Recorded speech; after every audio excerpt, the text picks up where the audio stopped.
Hi everyone, good morning. हम बात कर रहे हैं शिक्षण तकनीकियां, जिसमें से हमने 3 तकनीकियों के बारे में आपको पहले ही बता चुके हैं, जो हमारा पार्ट फर्स्ट था। अब पार्ट सेकंड की अगर हम बात करें, जैसे आपको बताया गया है कि शिक्षण तकनीकियां कितनी होती हैं। तो शिक्षण तकनीकियां सबसे पहले हमने आपको समझाया कार्य विश्लेषण, सेकंड नंबर पुनर्बलन, एंड देन थर्ड आकार देना, शेपिंग। तो ये 3 शिक्षण तकनीकियां हम आपको समझा चुके हैं, बता चुके हैं। अब 2 शिक्षण तकनीकी की आज हम बात करेंगे, जिसमें है श्रृंखलाकरण, चेनिंग एंड सहायता एवं ब्लॉक। तो सबसे पहले हम बात करते हैं श्रृंखलाकरण।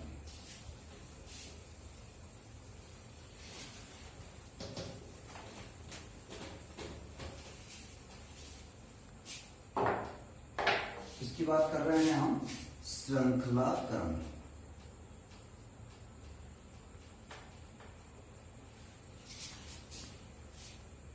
चेन,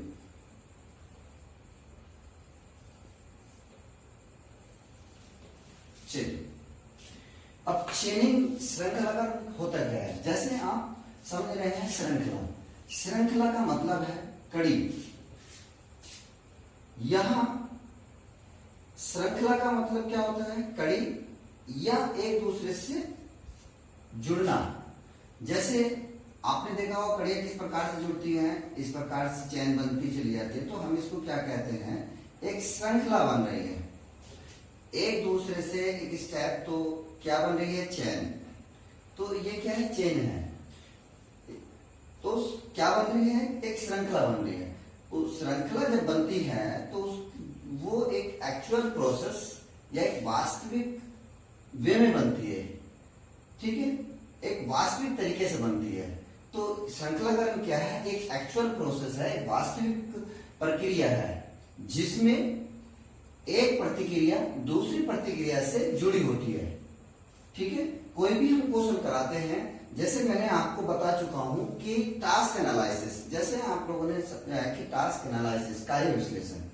तो कार्य विश्लेषण का जो हम कार्यों का छोटे छोटे रूप में बांटते हैं, तो उनको हम स्टेप बाय स्टेप रखते हैं, ठीक है। जैसे मान लीजिए आपको बच्चे से क्या कराना है श्रृंखलाकरण में, कि पहला है आपने लिफाफा बंद करना। एग्जाम्पल के तौर पर हम ले लेते हैं लिफाफा बंद करना, ठीक है। तो लिफाफे बंद में सबसे पहला पॉइंट क्या है कि पेपर को पहले जिस पेपर को डालना है लिफाफे में उसको मोड़ना है, ठीक है। तो सबसे पहले पॉइंट क्या है? लिफाफे को, पेज को लेना है, 1 नंबर पॉइंट। नंबर 2 उसको मोड़ना है। नंबर 3 उसको पकड़ना है दाएं हाथ से। पकड़ने के बाद हम उसको फिर लेफ्ट साइड से एनवलप लेना है, ठीक। 5 फिर उसको राइट साइड से उठाकर एनवलप के अंदर डालना है, देन उसको बंद करना है। तो दीज आर द स्टेप्स। ये क्या हो गया? हमारा कार्य विश्लेषण है कि हमने लिफाफे में पत्र डालकर बंद करने के 7 स्टेप्स हमने यहाँ बताए मोटे मोटे, और स्टेप्स भी किए जा सकते हैं अकॉर्डिंग टू कंडीशंस। बच्चे की क्या कंडीशन है, क्या रिक्वायरमेंट है, क्या उसकी स्थिति है, उसको देखते हुए हम किसी भी कार्य या किसी भी गतिविधि या किसी कौशल को उसकी कंडीशन के अनुसार छोटे छोटे भागों में बांट सकते हैं। तो वो जो बांटने की प्रक्रिया में ऑलरेडी पहले ही आपको समझा चुका हूं कि कार्य विश्लेषण जो होता है छोटे छोटे टुकड़ों में बांटकर उसको क्रमबद्ध रूप में रखना है। तो हमने छोटे छोटे टुकड़े बांटे 7 स्टेप्स में, तो उनको क्रमबद्ध रूप में रख दिया 1 2 3 4 5 6 7। तो दैट इज क्या है? एक प्रतिक्रिया। क्या है ये? इसमें मेन पॉइंट क्या है? एक प्रतिक्रिया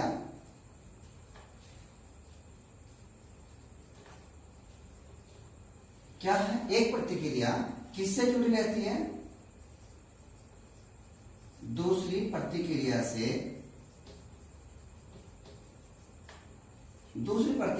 जुड़ी रहती है, ठीक है। तो जब एक प्रतिक्रिया दूसरी प्रतिक्रिया से जुड़ी रहती है तो वो एक चेन बनाती है, एक श्रृंखला बनाती है, तो वो श्रृंखलाकरण कहलाती है। और ये क्या है? वास्तविक प्रक्रिया है, वास्तविक प्रक्रिया है, जिसको हम एक्चुअल प्रोसेस बोलते हैं, ठीक है। तो अब हम बात करते हैं इसके प्रकार की। श्रृंखलाकरण कितने प्रकार के होते हैं? श्रृंखलाकरण का प्रकार जो होता है दो प्रकार से है, ठीक है। श्रृंखलाकरण के कितने प्रकार हैं? दो, ठीक। नंबर 1 अग्रगामी श्रृंखलाकरण और एक पक्षगामी श्रृंखलाकरण। अग्रगामी को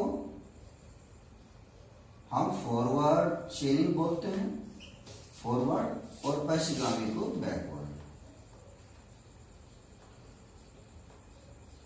बैकवर्ड चेनिंग। हम इसको आरोही और अवरोही क्रम में हम ये अवरोही बोल सकते हैं पक्षगामी को, और इसको आरोही बोल सकते हैं। आरोही का मतलब सीधा करण है और पक्षगामी क्या है? अवरोही है, उल्टा करण है, ठीक है। तो ये दो प्रकार की श्रृंखलाकरण होती है, अग्रगामी और पक्षगामी। अग्रगामी, अब हम अग्रगामी की बात करेंगे कि अग्रगामी है क्या। अग्रगामी श्रृंखलाकरण होता क्या है? जो हम एक एक्चुअल प्रोसेस, तो आप जानते हैं कि एक्चुअल प्रोसेस है, जैसे इसको बिल्कुल हम क्रमबद्ध रूप में रखते हैं वैसे ही हम इसको सीधे रूप में जो बोलते हैं, जैसे 1 2 3 4 5 6 7 स्टेप है। That means this is the forward चेनिंग। क्या हुआ? ये अग्रगामी है, सीधी चल रही है, इसमें कोई प्रकार का किसी प्रकार का कोई बदलाव नहीं है, तो ये हो जाता है अग्रगामी फॉरवर्ड चेनिंग, क्योंकि आगे के लिए आगे बढ़ रही है, ठीक है।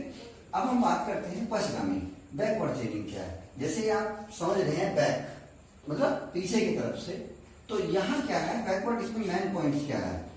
जो यहाँ पर इसका ये फर्स्ट स्टेप जो है फॉरवर्ड चेनिंग का, जो फर्स्ट स्टेप होगा वो बैकवर्ड चेनिंग का लास्ट स्टेप होगा। दैट मीन्स ये जो यहाँ 7 होगा ये यहाँ आ जाएगा। कहाँ आ जाएगा? ये 7 यहाँ आ जाएगा, एंड देन 6 5 3 2 एंड 1। तो ये क्या हुआ? जो फॉरवर्ड चेनिंग में पहला स्टेप था वो कौन सा हो गया? लास्ट स्टेप बन गया है, ठीक है।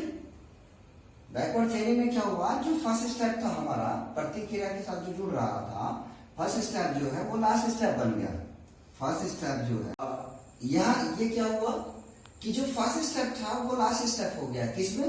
बैकवर्ड चेनिंग में। क्या हो गया? बैकवर्ड चेनिंग में। तो जो फर्स्ट स्टेप में वो लास्ट हो गया है, और जो लास्ट था वो क्या हो गया है? वो क्या हो गया? वो फर्स्ट स्टेप हो गया किसका? बैकवर्ड चेनिंग का, और ये लास्ट स्टेप हो गया है। तो अग्रगामी में जो एक प्रतिक्रिया दूसरी प्रतिक्रिया से जुड़ती है वो अग्रगामी में सीधी चलती है, लेकिन पक्षगामी में जो अग्रगामी श्रृंखलाकरण का पहला जो स्टेप होगा वो पक्षगामी में लास्ट स्टेप हो जाएगा। तो अब अगर हम लिफाफे में वो डालना, लिफाफे में पेपर फोल्ड करके डाल रहे हैं, तो उसका लास्ट स्टेप क्या हुआ? बंद करना यहाँ, लेकिन यहाँ बंद खोलना, यहाँ बंद करना जो होगा वो लास्ट स्टेप होगा। मतलब फर्स्ट स्टेप क्या होगा? वो बंद करने का खोलना होगा, देन हम बैक चलेंगे, ठीक है। क्योंकि विशेष आवश्यकता वाले बच्चों को पढ़ाने के लिए कुछ एक्टिविटी या कुछ कौशल हैं जिनको हमें सीधे कराने की अपेक्षा हमें उल्टा कराना ज्यादा आसान होता है। जैसे शर्ट निकालना आसान है, मोजे सॉक्स निकालना आसान है, लेकिन पहनना उनको सिखाना वो थोड़ा टफ रहता है, थोड़ा टिपिकल पड़ता है, थोड़ा कठिनाई आती है। लेकिन उसको आना, जैसे पेपर को फाड़ना है, जोड़ना है तो थोड़ा टाइम लगेगा, लेकिन फाड़ना है तो आसानी से फाड़ा जा सकता है। लेकिन उसको जोड़ना सिखाना उसमें समय लगेगा और थोड़ी समस्या भी पैदा होगी। तो इसीलिए अग्रगामी का जो लास्ट स्टेप है वो फर्स्ट स्टेप पक्षगामी में बन जाएगा।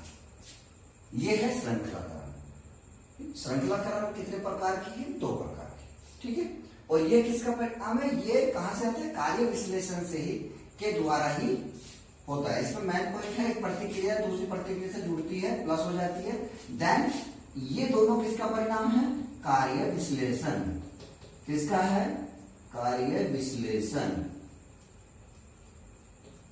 कार्य विश्लेषण के द्वारा ही ये एक्चुअल प्रोसेस प्राप्त होता है। ठीक है, कार्य विश्लेषण के द्वारा ही ये, तो क्योंकि हम एक प्रतिक्रिया से दूसरी प्रतिक्रिया जोड़ते जाते हैं तो एक श्रृंखलाकरण बनती है।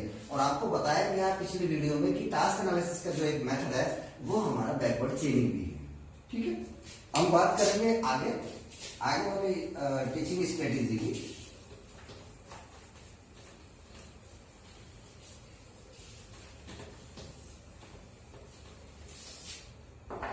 जो है सहायता एवं विलोप, सहायता एवं विलोप।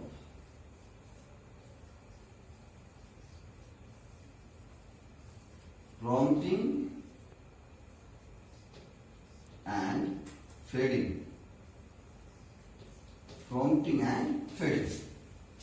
ठीक है, अब ये हमारी लास्ट की टीचिंग स्ट्रेटेजी है।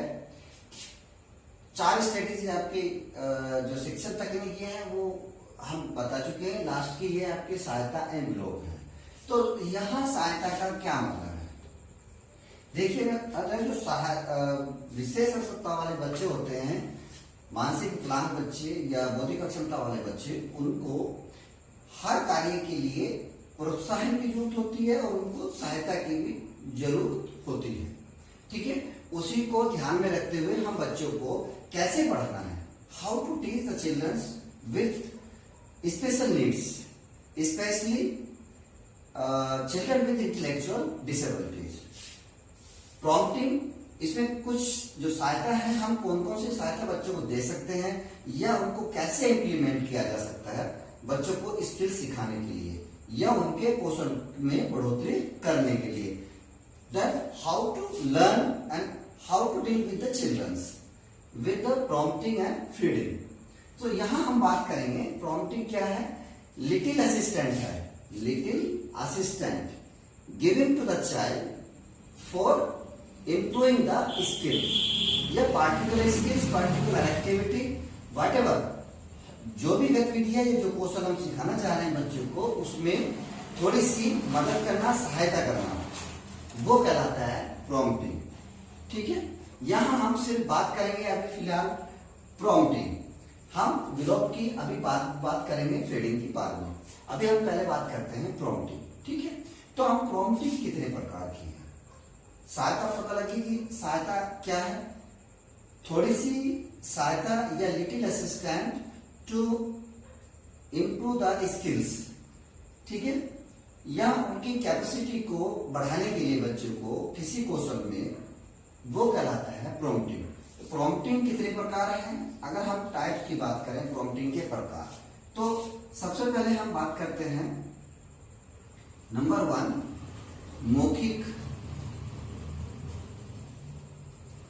मौखिक प्रार्थना, जिसको हम बोलते हैं वर्बल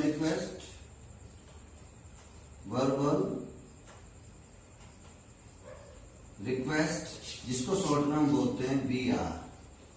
ठीक है, वर्बल रिक्वेस्ट। देन सेकंड है हमारा मौखिक सहायता,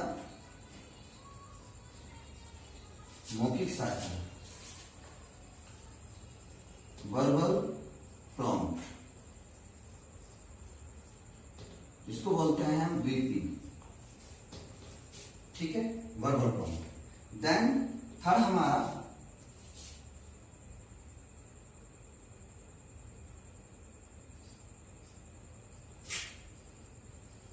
प्रदर्शित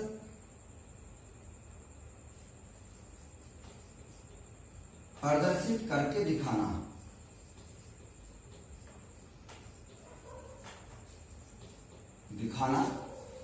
प्रदर्शित करके दिखाना क्या है?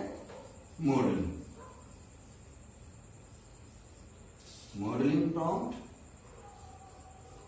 इसको हम शॉर्ट में बोलते हैं MP। शॉर्ट में क्या बोलते हैं? MP। देन फोर्थ वर्ड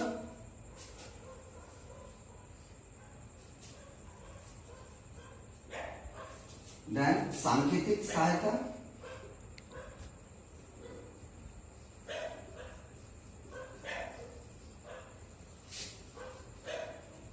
सांकेतिक सहायता, तो बोलते हैं हम gesture prompt, gesture prompt.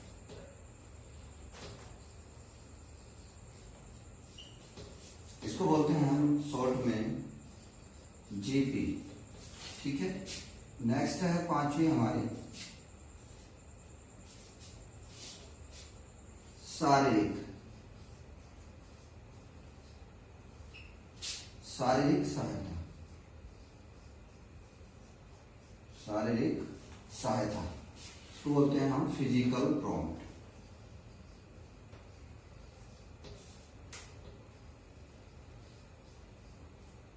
Physical prompt, इसको शॉर्ट में बोलते हैं हम जीपी। ठीक है, ठीक, ये 5 प्रकार की प्रॉम्प्टिंग है। नंबर 1 मौखिक प्रार्थना, वर्बल रिक्वेस्ट, वीआर मौखिक सहायता, वर्बल प्रॉम्प्ट, वीपी एंड प्रदर्शित करके दिखाना, मॉडलिंग प्रॉम्प्ट, एमपी सांकेतिक सहायता, गेस्चर प्रॉम्प्ट एंड शारीरिक सहायता, फिजिकल प्रॉम्प्ट, जिसको हम बोलते हैं पीपी। तो यहाँ it's not GP, it's PP, physical prompt. Okay, physical prompt, PP, शारीरिक सहायता। अब देखिए हम बात करते हैं इनकी कि इन वर्बल प्रॉम्प्ट्स को कैसे यूज करना है या इनका उद्देश्य क्या है या कहाँ हम कैसे इनको इस्तेमाल करते हैं। मान लीजिए आप जब बच्चे को पढ़ा रहे हैं या कुछ भी सिखा रहे हैं तो सबसे पहले हम क्या करते हैं, मौखिक रिक्वेस्ट करते हैं, वर्बल रिक्वेस्ट करते हैं, मौखिक प्रार्थना करते हैं, बच्चे को कहते हैं यस, अगर कुछ खाने का हम दे रहे हैं तो हम कह सकते हैं ओके आप ये फल ले लीजिए और खा लीजिए, ये फल लेकर खा लीजिए। हमने क्या कहा, वर्बल रिक्वेस्ट किया है कि ये फल जो भी आप दे रहे हैं या कुछ करने के लिए दे रहे हैं, खाने के लिए दे रहे हैं, तो ये फल लीजिए और खाइएगा। तो आपने क्या किया, रिक्वेस्ट किया, उसने लिया और खाया। देन मौखिक सहायता में क्या है, वर्बल प्रॉम्प्ट क्या है, उसमें आप बच्चे को 3 या 4 टाइम्स या 2 या 3-4 टाइम्स आप बच्चे को कहते हैं टेक इट, टेक इट, इसे लीजिए, इसे उठाइएगा, इसे रखिएगा, रखिएगा, नहीं ऐसे नहीं वैसे कीजिएगा। तो ये क्या है, हमारा वर्बल प्रॉम्प्ट है, हम हेल्प कर रहे हैं बच्चे की, ऐसे नहीं इस प्रकार से कीजिए, नहीं नहीं नहीं ऐसे नहीं इस प्रकार से कीजिए, नहीं अभी गलत है इस प्रकार से नहीं ऐसे कीजिए। ठीक है, तो ये क्या है, मौखिक सहायता है। देन प्रदर्शित करके दिखाना क्या है, हम बच्चे को यहाँ मॉडलिंग प्रॉम्प्ट, यहाँ बच्चे को प्रदर्शित, यहाँ बच्चों को प्रदर्शित करने का मतलब क्या है कि उस कौशल को करके दिखाना है और उसको बताना है जैसे मैं कर रहा हूं आप ऐसे कीजिए, जैसे मैं कर रहा हूं आप ऐसे कीजिए। ठीक है, तो वो क्या है, मॉडलिंग हम कर रहे हैं और बच्चे से कह रहे हैं आप कीजिए। तो इसका सेंस क्या है कि बच्चे को हम सिखा भी रहे हैं और उसको करके बता रहे हैं, तो उसको हम मदद कर रहे हैं किसमें, कौशल को सीखने में, कैसे करके दिखाने में कि किस प्रकार से ये एक्टिविटी या ये कौशल होगा। 4th नंबर सांकेतिक, सांकेतिक सहायता। हम बच्चा कुछ कर रहा है और हमें लगता है कि कुछ गलती करने वाला है, तो हम वहां क्या करते हैं, संकेत देते हैं। संकेत मतलब गैसेस के द्वारा, नहीं ऐसे नहीं है, go and put into the sink या व्हाटएवर जो हम सिखाना चाह रहे हैं उसमें हम सिर्फ संकेत द्वारा बोलते नहीं, वहां नहीं यहां जाइए। ठीक है, पॉइंटिंग, इसका मेन पॉइंट क्या है, पॉइंटिंग करना, पॉइंटिंग द प्लेस। ठीक है, देन 5th है शारीरिक सहायता। यहां क्या करते हैं, बच्चे को छोटी थोड़ी सी शारीरिक सहायता प्रदान करते हैं जिससे कि बच्चा उस स्किल में परिपूर्ण हो जाए या सीख ले। किसी भी कौशल को सिखाने के लिए हम उसको शारीरिक सहायता देते हैं, उसको पकड़कर सिखाते हैं। क्या करते हैं इसमें, उसको पकड़कर सिखाते हैं। मान लीजिए उसको पेन नहीं आता है पकड़ना, तो हम क्या करेंगे, बच्चे को पेन पकड़, बच्चे के हाथ को पकड़ेंगे पेन के साथ और उसको लिखना सिखाएंगे। तो वो क्या है, शारीरिक सहायता है, क्योंकि आप पकड़कर सिखा रहे हैं, शारीरिक रूप से उसको मदद दे रहे हैं, तो दैट क्या है, वो फिजिकल प्रॉम्प्ट्स में आता है। तो ये हो गई हमारी verbal request, verbal prompt, modeling and gestural prompt and physical prompts. ठीक है। अब अगर हम बात करें इनकी, मैं शॉर्ट फॉर्म तो मैंने कर दिया है कि लेवल की बात करें कि हम इनको रखते कैसे हैं। तो अगर हम रखने की बात करें कि अगर इनको सिक्वेंशियल रखते हैं तो सिक्वेंशियल में कह सकते हैं। अगर लेवल हम बात करें, लेवल फर्स्ट तो हमारा क्या आ गया, वर्बल रिक्वेस्ट। शॉर्ट में मैंने बताया वीआर क्या है, हमारा वर्बल रिक्वेस्ट है, ठीक है। अब लेवल सेकंड हमारा वर्बल रिक्वेस्ट के साथ प्लस वर्बल प्रॉम्प्ट वीपी, हम क्या करते हैं वर्बल रिक्वेस्ट के साथ verbal prompt. Then level third verbal request के साथ वर्बल प्रॉम्प्ट होगा, देन हम क्या करेंगे गेस्चर प्रॉम्प्ट। अगर वर्बल प्रॉम्प्ट से नहीं है तो हम उसको सांकेतिक उससे करेंगे, उसको बताएंगे, पॉइंटिंग करेंगे कि ऐसे करना है, ठीक है। देन लेवल फोर्थ में हम क्या करेंगे, वर्बल प्रॉम्प्ट रहेगा और वर्बल रिक्वेस्ट रहेगा, वर्बल प्रॉम्प्ट रहेगा। क्योंकि जब हम सिखाते हैं, बोलते हैं, रिक्वेस्ट भी करते हैं और सहायता भी प्रदान करते हैं। तो यहाँ हम क्या करेंगे, बच्चे को पहले इस द्वारा है, फिर हम क्या करेंगे उसको मॉडलिंग एमडी एमपी, तो क्या करेंगे प्लस एमपी मॉडलिंग प्रॉम्प्ट। हम यहाँ क्या करेंगे मॉडलिंग प्रॉम्प्ट का यूज करेंगे। अगर हमें तय की गेस्चर प्रॉम्प्ट की जरूरत है तो हम गेस्चर प्रॉम्प्ट का प्रयोग करेंगे, ठीक है। देन हम करके दिखा रहे हैं। तो लेवल फिफ्थ में verbal request plus verbal prompt और प्लस पीपी। तो वर्बल रिक्वेस्ट के साथ दोनों आएंगे और फिर हमारा फिजिकल प्रॉम्प्ट, ठीक है, ये हो जाएगा, ठीक। तो ये हो गया हमारा लेवल 5 हो गए। वर्बल रिक्वेस्ट अब यूज कर रहे हैं तो उसके साथ verbal request, verbal prompt, verbal request, verbal prompt, gesture prompt and then modelling prompt and then physical prompt. तो that the level how to use the prompting, ठीक है। तो यहां हो गया हमारा प्रॉम्प्ट कि प्रॉम्प्टिंग क्या होती है, कैसे यूज करना है, ठीक है। अब बात करते हैं हम किसकी, क्या रह गया हमारा फीडिंग। हम बात करते हैं फीडिंग, विलोप की बात करते हैं। तो जैसे फेड, आप जानते हैं फेड का मतलब क्या है। फेड का मतलब क्या होता है, फेड का मतलब है मिटाना। फेडिंग क्या मतलब है, फेडिंग का मतलब है वो प्रक्रिया जिसमें हम किसी चीज को खत्म कर रहे हैं, ठीक है। लेकिन यहाँ क्या है, यहाँ फेडिंग उस प्रक्रिया को कहते हैं जिसमें हम दी गई थोड़ी सी मदद को धीरे धीरे कम करते हैं, धीरे धीरे कम करते हैं। Feeding is a process in which giving help is decreased slowly because we have to make the child independent or in that particular skills or which we are teaching. Feeding का क्या है, फीडिंग विलोप एक ऐसी प्रक्रिया है जिसमें हम दी गई मदद को धीरे धीरे हटाते हैं या खत्म करते हैं। क्यों खत्म करते हैं, जिससे कि बच्चा उस कौशल में भली भांति या भलीपूर्ण उस कौशल में स्वतंत्र रूप से उस कार्य को कर सके या इंडिपेंडेंट हो सके, उस कौशल में अच्छे प्रकार से उसको कर सके। तो फीडिंग कैसे करना है, देखिए अब हम सहायता दे रहे हैं।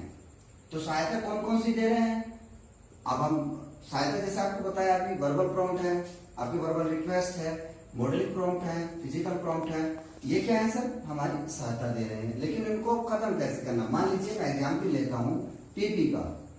तो पीपी क्या है हमारा फिजिकल प्रॉम्प्ट, क्या है फिजिकल प्रॉम्प्ट,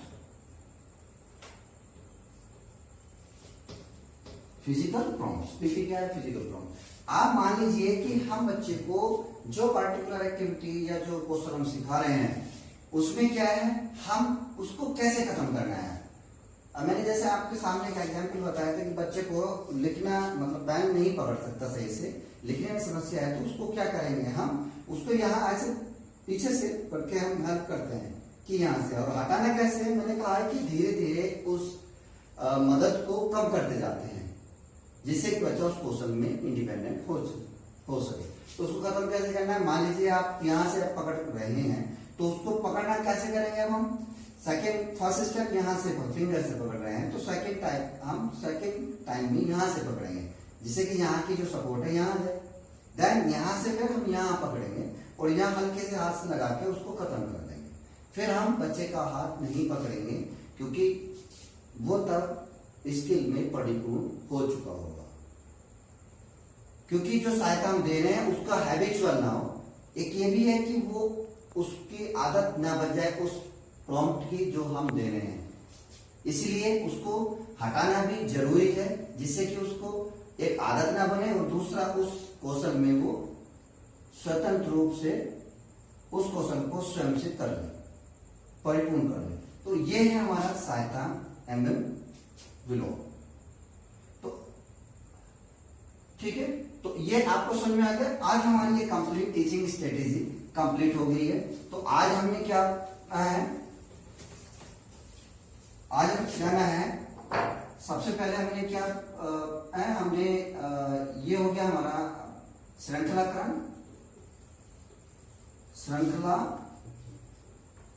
जिसको हम से ये चेनिंग बोलते हैं। और उसके बाद हमारा सेकंड पॉइंट है हमारा सहायता एवं विलोप। तो आज हमें जाना है कि श्रृंखलाकरण क्या होता है, श्रृंखलाकरण के कितने पार्ट, कितने टाइप्स होते हैं, ऐसे सहायता कौन कौन सी है, सहायता कितने प्रकार की होती है, विलोप क्या होता है, विलोप में क्या प्रक्रिया होती है, कैसे बच्चे को सिखाया जाता है या बच्चे को क्या कराया जाता है। तो ये सब क्या है हमारी टीचिंग स्ट्रेटेजी है कि how to teach the children and how to use this techniques in a particular situation. तो डिपेंड करता है कि जो विशेष आवश्यकता वाले बच्चे हैं उनकी स्थिति क्या है, कंडीशंस क्या है, बेस्ड ऑन हम टीचिंग स्ट्रेटेजी का इस्तेमाल करते हैं और एनवायरमेंट में मॉडिफाई करते हैं। देन बच्चों को स्किल्स को सिखाने के लिए आसान तरीकों का प्रयोग करते हैं, जिससे कि बच्चे कौशल करने में सक्षम हो जाए और इंडिपेंडेंट हो जाए। Thank you everyone. ओके।